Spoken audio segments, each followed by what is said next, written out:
तो कैसे हैं आप सभी लोग। आशा करते हैं आप सभी लोग अच्छे होंगे। तो आइए इस वीडियो में हम बात करेंगे क्लास 10th जो साइंस हम लोग पढ़ रहे हैं और उसका जो चैप्टर पहला है केमिस्ट्री का, जिसका नाम है रासायनिक अपक्रिया एवं समीकरण, और उसके टॉप 50 MCQ हम लोग करेंगे।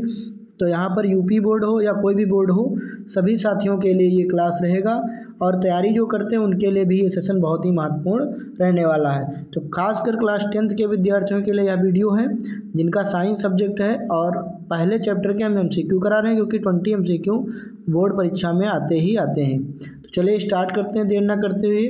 रासायनिक अपक्रिया का क्या अर्थ है? तो रासायनिक अपक्रिया का मतलब होता है कि जब दो या दो से अधिक पदार्थ आपस में संयोग करते हैं और नए पदार्थ का निर्माण करते हैं तो उसको हम लोग रासायनिक अपक्रिया कहलाते हैं, मतलब कहते हैं। तो इसका मतलब है नए पदार्थ का निर्माण। तो विकल्प नंबर बी यहाँ पर सही हो जाएगा। अगला देखते हैं, निम्न में से कौन सा एक रासायनिक अपक्रिया है? कौन सी रासायनिक अपक्रिया है? तो यहाँ पर देखो दो तरीके की अपक्रिया होती है, भौतिक अपक्रिया और रासायनिक अपक्रिया, भौतिक प्रक्रम और रासायनिक प्रक्रम। तो देखेंगे यहाँ पे जो लोहे में जंग लगती है वो एक रासायनिक प्रक्रिया होती है, मतलब, और जो है जल का उबालना तो ये एक भौतिक प्रक्रम है, बर्फ़ का पिघलना ये भी भौतिक प्रक्रम है, पानी का जमना ये भी भौतिक प्रक्रम है। जब मैग्नीशियम रिबन को जलाया जाता है तो कौन सा पदार्थ बनता है? तो मैग्नीशियम रिबन को जब हम लोग जलाते हैं यानी 2 Mg को O2 की उपस्थिति में, तो ये बनता है 2 MgO। मैग्नीशियम ऑक्साइड का सफ़ेद चूर्ण बनता है तो MgO बनेगा यहाँ पर मैग्नीशियम ऑक्साइड। किसी रासायनिक समीकरण को संतुलित करने का क्या अर्थ है? इसको बैलेंस क्यों किया जाता है? तो बैलेंस इसलिए किया जाता है क्योंकि दोनों ओर परमाणुओं की संख्या समान की जाती है। जैसे यहाँ पे देखेंगे एग्जाम्पल, जैसे हमारे पास में यहाँ पे हमने लिख दिया H2 + O2 एरो 2H2O, ठीक, H2O लिख दिया केवल यहाँ पे, एक सेकंड, H2O लिख दिया तो ये बैलेंस नहीं, इधर देखो H2 है, इधर H2 है, लेकिन इधर O2 है, लेकिन इधर अकेला O है। तो हम यहाँ लिखेंगे 2H2 + O2 = 2H2O।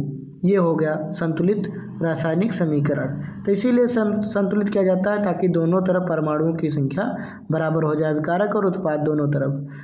तो यहाँ पर लिखा है कौन सी अपक्रिया है? तो देखो यहाँ पर क्या हो रहा है, जिंक जो है हाइड्रोजन को विस्थापित कर रहा है और क्लोरीन के पास स्वयं अपना बना रहा है। तो इसका मतलब क्या है, जब कोई एकल जो पदार्थ होता है अधिक क्रियाशील तत्व जब किसी यौगिक में से कम क्रियाशील तत्व को उसके स्थान से विस्थापित कर देता है तो वो कहलाती है आपकी विस्थापन अपक्रिया, डिस्प्लेसमेंट रिएक्शन कहलाती है। इसका राइट आंसर बी विकल्प हो जाएगा। अगला देखते हैं question number 6, Fe + CuSO4 arrow FeSO4 Cu। Same वही चीज़ यहाँ पर है, लोहा जो है कॉपर को विस्थापित कर रहा है और खुद ही आयरन सल्फेट बना रहा है। तो इसका मतलब कह रहा है कौन सा तत्व विस्थापित हो रहा, किसको भगाया जा रहा है? तो कॉपर को दूर भगाया जा रहा है, यह भी एक विस्थापन अपक्रिया है। अगला क्वेश्चन, CaCO3 कैल्शियम कार्बोनेट यानी चूना पत्थर, खड़िया, चाक, संगमरमर, ये सबका जो है ये सूत्र है CaCO3, याद कर लेना। और ये जब टूटता है तो CaO बनाता है और CO2 कार्बन डाइऑक्साइड गैस निकालता है। CO मतलब कैल्शियम ऑक्साइड, बिना बुझा हुआ चूना। तो कहता है अब क्रिया कौन सी हुई? तो देखो जब कोई एकल पदार्थ दो या दो से अधिक पदार्थों में टूट जाता है, वियोजित हो जाता है, तो उसको हम लोग वियोजन अपक्रिया कहते हैं। तो इसका राइट आंसर देखोगे इसमें वियोजन अपक्रिया नहीं दिया है, तो वियोजन अपक्रिया का ही दूसरा नाम है साथियों अवघटन अपक्रिया, मतलब अवघटित हो रहा है दो या दो से अधिक पदार्थों में। जब दो या दो से अधिक पदार्थ मिलकर एक नया पदार्थ बनाते हैं तो उसको हम लोग क्या कहते हैं? जब दो या दो से अधिक पदार्थ मिलते हैं और उससे एक एकल उत्पाद का निर्माण करते हैं तो उसको हम लोग कहते हैं संयोजन अपक्रिया, कम्बिनेशन रिएक्शन उसको कहते हैं। जैसे C + O2 तो ये बनता है CO2, ठीक। जब मीथेन यानी CH4 मार्स गैस का दहन होता है तो क्या बनता है? तो जब मीथेन गैस का दहन होता है तो बनता है अपने पास CO2, और दहन होगा तो ऑक्सीजन की उपस्थिति में होगा तो बनेगा CO2 + H2O, ठीक। CO2 माने कार्बन डाइऑक्साइड और 2H2O बनेगा, यहाँ पर 2O2 लेना पड़ेगा, ठीक। तो इस तरीके से ये रिएक्शन होगी, कार्बन डाइऑक्साइड और जल बनेगा। लाल भूरे रंग का गैस NO2 बनाने वाली क्रिया कौन सी है? इनमें से NO2 यानी नाइट्रोजन डाइऑक्साइड किस में बनेगा? देखो पहले वाले में दिख रहा है NO2 और और किसी में NO2 नहीं दिख रहा है, तो इसका मतलब पहला ही विकल्प यहाँ पर सही हो जाएगा। यानी लेड नाइट्राइट को जब गर्म करेंगे तो लेड ऑक्साइड या नाइट्रोजन डाइऑक्साइड और ऑक्सीजन का निर्माण होगा। विद्युत प्रवाह द्वारा किसी यौगिक का विघटन क्या कहलाता है? नहीं, जब हम लोग विद्युत प्रवाह करते हैं और तब वो टूटता है, जैसे जल में जब बिजली प्रवाहित की जाती है तो ये H2 और O2 में यानी हाइड्रोजन और 2H2O जब टूटता है तो 2H2 + O2 यानी हाइड्रोजन गैस और ऑक्सीजन गैस बन जाती है। तो इसको नाम दिया जाएगा वैद्युत अपघटन, इलेक्ट्रिक डिकम्पोजिशन। अगला है 2H2 + O2 एरो 2H2O, ये देखो आ गया। ये कौन सी अपक्रिया है? तो ये तो भाई दो पदार्थ मिले एक पदार्थ बना है, तो इसको हम लोग संयोजन अपक्रिया कहेंगे। ठीक, कम्बिनेशन रिएक्शन के नाम से जानेंगे। दही का बनना किस प्रकार की अपक्रिया है? तो दही साथियों जो बनता है, यानी दूध से जब दही बन जाता है तो दही से दोबारा दूध नहीं बनेगा। इसका मतलब ये कैसी अपक्रिया हो गई? ये एक तरह की अनुत्क्रमणीय अपक्रिया हो गई और इसको हम लोग रासायनिक अपक्रिया के नाम से जानेंगे। तो रासायनिक अपक्रिया हो जाएगी ये। अगला देखते हैं Fe2O3 यानी लोहा, यानी आयरन ऑक्साइड प्लस एल्युमिनियम, फिर बन गया 2Fe + Al2O3। मैंने यहाँ भी क्या हुआ है, एल्युमिनियम ने लोहे को विस्थापित कर दिया है उसकी जगह से, तो ये भी एक विस्थापन अपक्रिया हो जाएगी। लेकिन साथ में यहाँ पर इसमें ऊष्मा भी बनती है। क्या बनती है? ऊष्मा भी बनती है, तो इसको हम लोग ऊष्माक्षेपी अपक्रिया भी कह सकते हैं। ठीक, लेकिन यहाँ पर क्या था, यहाँ पर लिखना चाहिए था ऊष्मा, तो होती है ऊष्माक्षेपी अपक्रिया, लेकिन इसमें लिखा नहीं गया है। तो यहाँ पर अगर हम टिक करना चाहें तो विस्थापन अपक्रिया को टिक कर सकते हैं।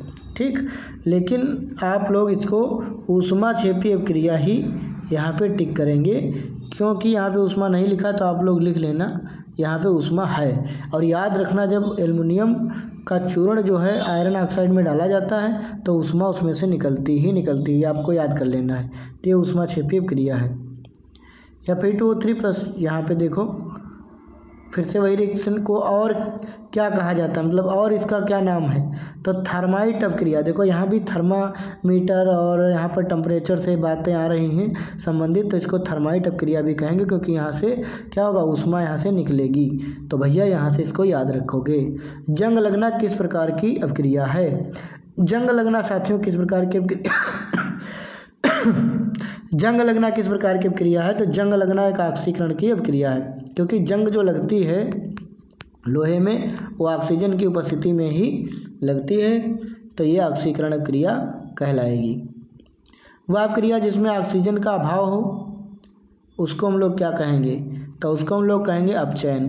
क्यों? क्योंकि देखो वह रासायनिक अपक्रिया जिसमें ऑक्सीजन का योग हो या हाइड्रोजन का ह्रास हो उसको लोग उपचयन कहते हैं, और जिसमें हाइड्रोजन का योग हो ऑक्सीजन निकाल दी जाए तो उसको हम लोग अपचयन कहते हैं। तो इसको अपचयन अपक्रिया रिडक्शन रिएक्शन के नाम से जानेंगे। दहन अपक्रिया में कौन सी ऊर्जा निकलती है? तो दहन अपक्रिया में ऊष्मा भी निकलती है और प्रकाश भी निकलता है। यानी जब किसी चीज़ को आप जलाओगे तो उसमें से रोशनी तो मतलब ऊष्मा तो निकलेगी ही निकलेगी और रोशनी भी निकलेगी।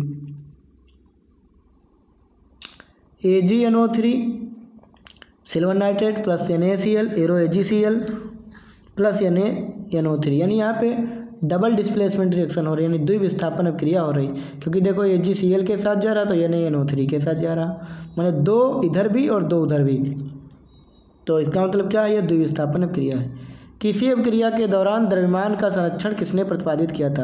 यानी द्रव्यमान संरक्षण का नियम किसने दिया था?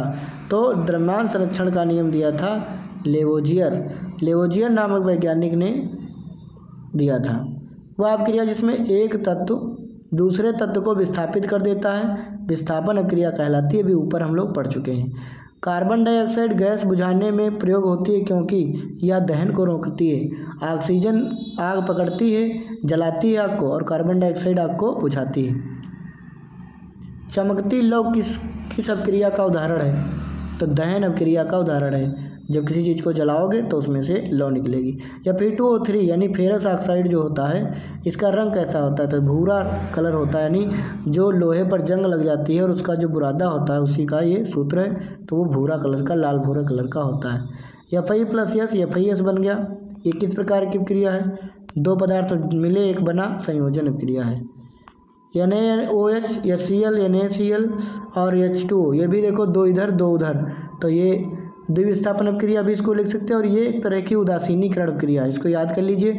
जब कोई अम्ल जब किसी क्षार से क्या करता है, क्रिया करता है, तो लवण बनाता है और जल बनाता है, लवण और जल बनाता है, तो ये उदासीनीकरण अपक्रिया कहलाती है। ऊष्मा उत्पन्न करने वाली क्रिया कहलाती है ऊष्माक्षेपी, जिसमें ऊष्मा निकलती है उसको ऊष्माक्षेपी, जिसमें ऊष्मा ग्रहण की जाती है क्रिया के दौरान उसको ऊष्माशोषी क्रिया।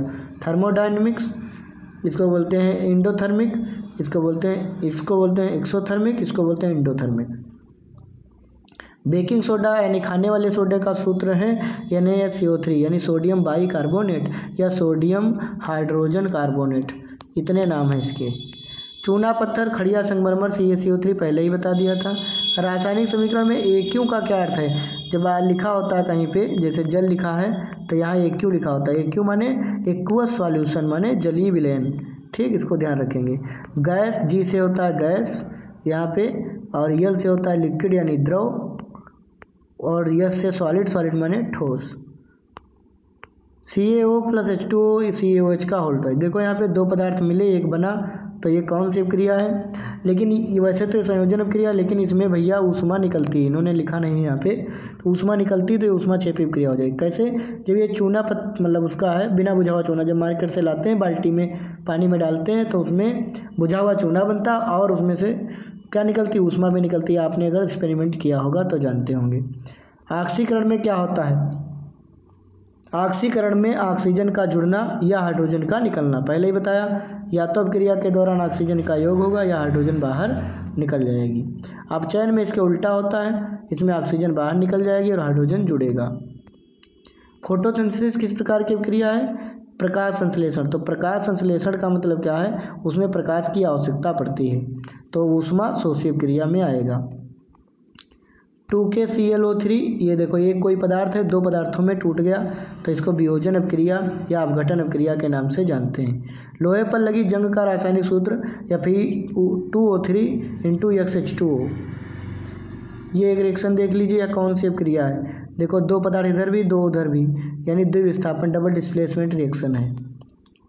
Fe और 2HCl या FeCl2 + H2 एक अपक्रिया किस प्रकार की है? देखो वही यही अपक्रिया वहाँ भी थी, तो उसमें क्या हुआ है? FeCl2 लिखा गया है और H2 को अलग कर दिया गया है, तो ये विस्थापन अपक्रिया में आएगी। रंग परिवर्तन रासायनिक अपक्रिया का संकेत है, बिल्कुल, कलर चेंज हो जाता है रासायनिक अपक्रिया में। गैस का उत्सर्जन अपक्रिया का क्या संकेत है? नई गैस का निर्माण हुआ है। प्रकाशीय अपघटन का उदाहरण है AgCl, और यहाँ पे प्रकाश गिरेगा तो Ag अलग हो जाएगा, Cl2 अलग हो जाएगा, यानी 2AgCl 2Ag + Cl2। ये देखो रिएक्शन लिखिए, कौन सी अपक्रिया है? तो ये है रेडॉक्स अपक्रिया। रेडॉक्स अपक्रिया में क्या होता है? जिसमें उपचयन अपचयन दोनों अपक्रिया होती हैं। देखो यहाँ पे लोहे में से क्या हुई? ऑक्सीजन हट गई है, तो जहाँ से ऑक्सीजन निकल जाती है उसका होता है अपचयन, और कोबाल्ट में को ऑक्सीजन मिल गई है, एक ऑक्सीजन थी यहाँ पे डबल हो गई है, तो इसका होगा उपचयन। तो जिसमें उपचयन अपचयन दोनों क्रिया होती है वो रेडॉक्स अपक्रिया के अंतर्गत आता है। वह अपक्रिया जिसमें ऑक्सीकरण अपचयन दोनों होते हैं रेडॉक्स रिएक्शन कहलाती है। रासायनिक अपक्रिया के दौरान ऊर्जा में परिवर्तन होता है, बिल्कुल होता है। नाइट्रिक अम्ल का सूत्र है HNO3, सोरा भी इसको बोलते हैं। और लास्ट क्वेश्चन साथियों, अम्ल और क्षार जब आपस में क्रिया करते हैं तो लवण और जल बनाते हैं, या उदासीनीकरण क्रिया का एग्जाम्पल है। तो इस वीडियो में हमने आपको 50 क्वेश्चन MCQ कराए हैं। अगर आपको ये वीडियो पसंद आया तो वीडियो को ज़रूर लाइक करें, हाइप करें, अपने दोस्तों तक शेयर करें, और वीडियो इसी तरीके से आपको मिलते रहेंगे। आप हमारे चैनल के प्लेलिस्ट में जाकर के पिछले ईयर के वीडियो भी देख सकते हैं। PDF प्राप्त करने के लिए आप हमें कमेंट करें, हमारे दिए गए नंबर पर साइंस 10 लिख करके मैसेज करें, आपको ये PDF मिल जाएगी। धन्यवाद। Thank you so much video देखने के लिए। Thank you so much.